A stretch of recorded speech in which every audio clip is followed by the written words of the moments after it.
एउटा कुरो प्रचण्डलाई अहिले अहिले केपी ओली भन्दा फेरि प्रचण्ड चाहिँ नि लाई चाहिँ नि के चढेको हो, सनक चढेको हो हैन। उहाँले सनक नचढ्दा हुन्छ।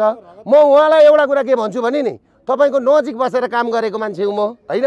तपाईले लाई एउटा कुरो के भन्छु भने 17,500 को रगतले लतपतिएको जनयुद्धको सम्पत्ति कहाँ लगेर हाल्नुभयो तपाईले? एउटा कुरो 50,000 मान्छे आज घाइते छन्।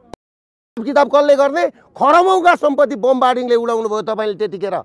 तपाईले आज आएर तपाईले जुन कुरा भन्दै हुनुहुन्छ नि, तपाईले दुबईमा लगेको तपाईको छोराले लगेर 2600 करोड रुपैयाँ पैसाको हिसाब किताब कसले दिने?